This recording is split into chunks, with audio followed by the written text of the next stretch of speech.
Hello and welcome. You're watching the Republic Media Network. On your screens now, you've known him as a yogi, a mystique, and today joining me is Sadhguru. He's on a mission. Today you're seeing him in a biker's gear because he has one message. He's joining us after driving for over 3,000 kilometers on a motorbike over the last 2 weeks, and he has a message. Today Sadhguru is telling all of us, Kaveri is calling. Do you have the heart to hear? Thank you, Sadhguru, for joining us on the Republic Media Network.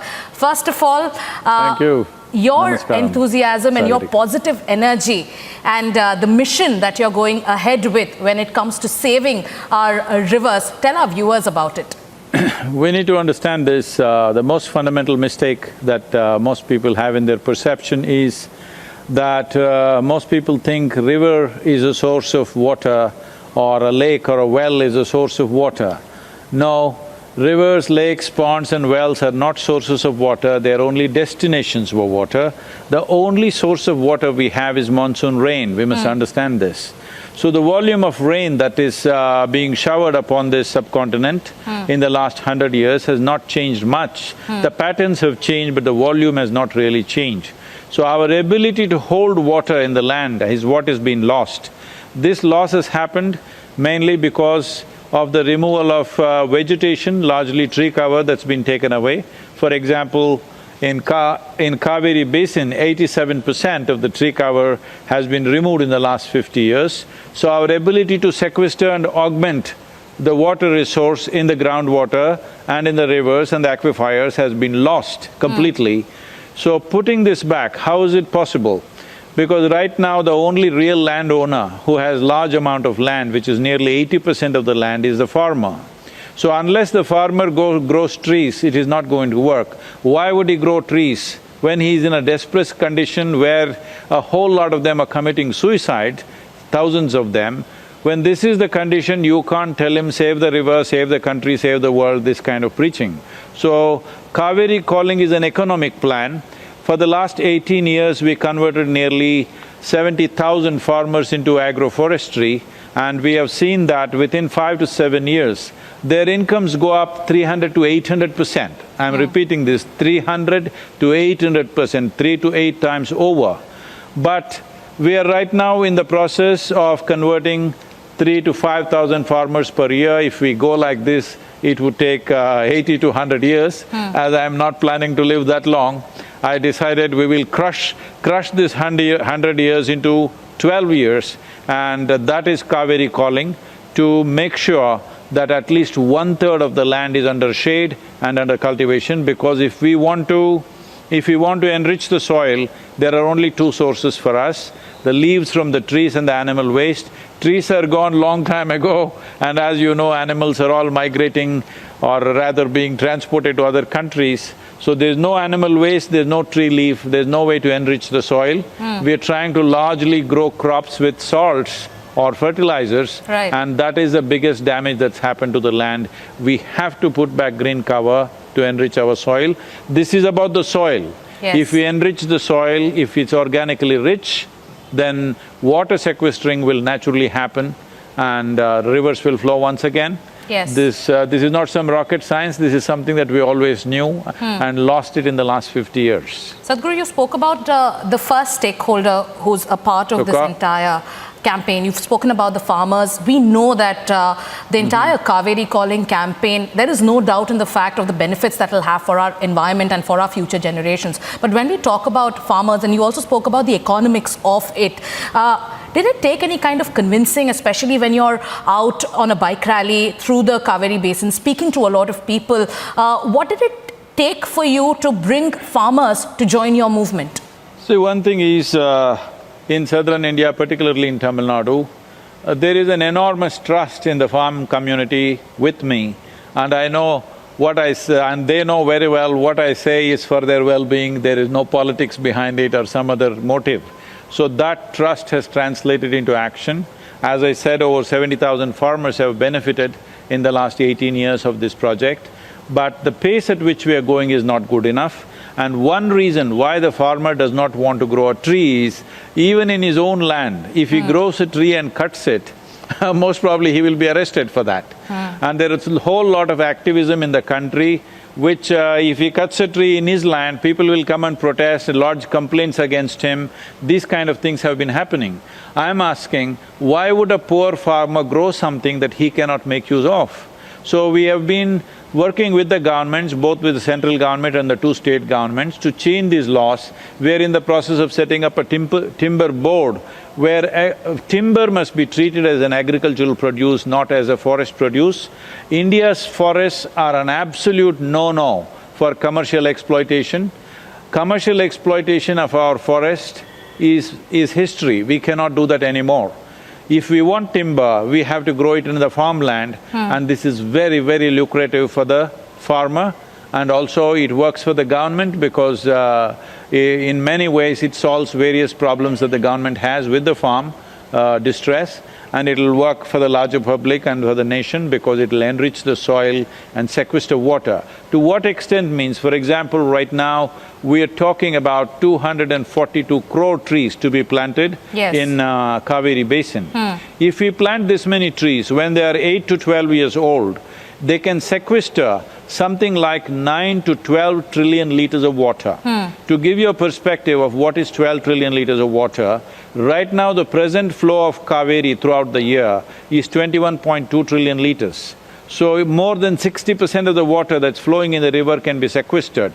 Now Kaveri is not just one river, it is a river system of over 120 tributaries coming in.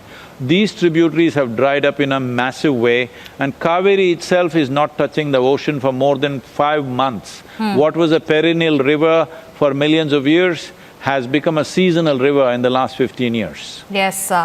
Sadhguru, as you talk about this, I see the counter right in front of me. You spoke about how 242 crore trees, that's your mission, and I see that counter going up by every minute. Now, there are over 3 crore 83 lakh 92,000, and as we speak, it's touched 852 trees that have been contributed. Sadhguru, a lot is spoken about the youth today, especially who are known as the millennials. They have been in the debate recently as well.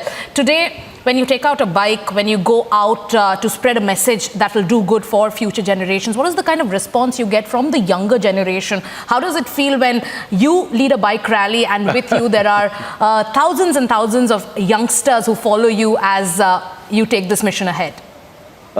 One reason why we chose to get back on the motorcycles, it's been more than 30 years since I got off the motorcycle. There was a time when I crisscrossed India on the motorcycles, but it's been over 30 years now. So why I got back on the motorcycle now is mainly to touch the youth because, you know, the youth of India need to get involved in this, otherwise this is not going to happen. Right now, the farmer is very enthusiastic. Both the governments are willing to do what is needed. Both of them have promised that they will give the necessary subsidy and make the changes in the laws which will allow a farmer to grow, fell, transport and sell his timber product wherever he wants, whichever way he wants. So once this happens, agroforestry will grow not just in Kaveri Basin, it will grow everywhere in the country and in the tropical world. In the last in 9th and 10th of this month, I was at the COP14 and I find enormous enthusiasm at United Nations about Kaveri calling, and they all think it's the most fantastic thing to be done and they're looking forward that this works. So there is support from United Nations, all the organizations in UN, and only thing now missing is we need to raise 242 crore saplings. Right. Growing quality saplings is a challenge. We have ourselves set up 35 nurseries which have been operating for over a decade now. Now we are planning to set up another 350 nurseries. Apart from this, we want to train over 10,000 farmers to raise nurseries because nursery raising itself can become a very lucrative business for the farmer. Right. But when the farmer raises these saplings, we must have the economic power to buy back these saplings and redistribute for agroforestry. That is why this fundraising. I don't know, you said a number of 3 crore something. The last time I saw the counter, it was 4 crore 27 lakh something. I don't know what counter they provided you, but anyway, it is around that much. And the best thing is the contributions are coming, till now they have come from about 112 countries from across the world. You spoke about, like you were telling us, the growing of saplings. We know that the government, you have immense support, there is support from the government when it comes to this movement. But like you said, the biggest challenge is of the growing of saplings. What kind of support, are you seeking any support from the government when it comes to this aspect of the campaign? Or is there any support that's also coming in from the government? The Karnataka government said that they have little over 2.3 crore saplings in their nurseries, and they dedicated 2 crore saplings for Kaveri calling. Tamil Nadu government had some 1.5 or something, they dedicated 1 crore. Those numbers, I think the Tamil Nadu numbers which just came today evening have not been added to the counter, so it is well over 5 crores right now. Right. Plus a group of people who are with us for an event in Erode, in a town in Tamil Nadu. These people, because they're all big landholders, when I appealed to them, they said they will grow 5 crore saplings in the next 5 years. Every year they will offer 1 crore saplings to the Kaveri calling, and they've promised they will do it. Just now, an MP from Tamil Nadu, he said they are big landowners themselves. Right. He said he will dedicate 1 crore saplings. So these promises are coming. We need to translate this with the right kind of action, because our teams are fanning out right now. We have organized 45 vans which have been going around. They have covered over 7,000 villages right now in Kaveri Basin. These vans are fitted with LED screens as to how to grow agroforestry, what are the mechanics of it, what is the economics of it, how they can benefit, what are the different formats in which they can do this. This education is happening. Till now we have covered 7,000 villages, and it will continue, because even for sapling raising a healthy sapling is something that needs to happen. Yes. Because commercial farms we cannot buy because they're putting a lot of urea and growing it. Their survival rate will be very, very poor. So we are growing them organically, that makes a big difference. Sadhguru, I'd like to ask you a larger question. Today there is energy of positivity in our country, be it our Chandrayaan mission, the way our scientists are always striving, or be it this campaign that you're leading today, when you've taken out a bike rally where you're traveling the length and breadth of 2 states to spread the message. When it comes to the kind of narrative that is built about the country, there are some who always try to paint this negative picture about the country. To them, what is your message, especially coming at a time when there are people in this country who just want to strive for the betterment of the country, be it our scientists or be it someone like you who's doing it for the farmers and also for the future generations of this country? See, unfortunately, this is there, but I think we should not pay too much attention to them. Such people are there. Now the choice is just this: do you want to find solutions for the problems that we have, or do you want to find problems in the solutions that we have? This is the choice we have. Some people unfortunately think it's very intelligent to invest in finding problems. Thanks to them that we know what the problems are, but I think our problems are very clear. It is in finding solutions that we need to invest our energies and intelligence. I hope more and more people will work for solutions in the local areas wherever they are. Right. And that is how our country can move forward. Absolutely. On that note, Sadhguru, your last message, especially to a larger, to a larger audience who's today watching us, how do you think they can come and step in to join you in this campaign, the Kaveri Calling campaign? See, when I say 242 crore saplings, people eyeballs roll because they think it's too big a number.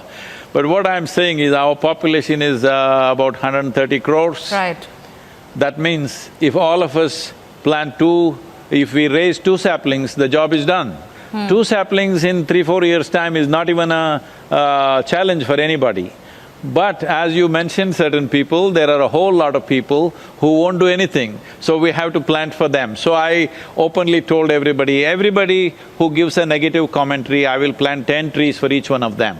Thank you so much.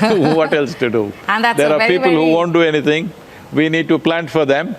I would like to say this to you, in Chennai they told me that there are some beggars who are earning 3.5 to 4 lakhs per year. That is their income. It looks like an attractive profession. So, our volunteers are going about enrolling them now, that they must contribute because people's contribution is making their life. Right. They must contribute 1 sapling per week. So, all the Chennai beggars, if they do 1 sapling per week, everybody else, all the Republic TV watchers must decide how much they should do. This is not about me, this is not about a particular organization, this is a generational work. Absolutely. It is time that we as a generation prove that we are a responsible generation. Yes, thank you so much, Sadhguru, for speaking to us. And we know this has been a very, very long journey for you when it comes to the campaign, and also riding 3,000 kilometers, above 3,000 kilometers across 2 states, not an easy thing. Thank you so much. I'm going to take back that one message that you leave us with is, for every person who spreads negativity, I'm going to plant 10 saplings on their behalf. Thank you, Sadhguru, for speaking to Republic TV. Thank you. Namaskar.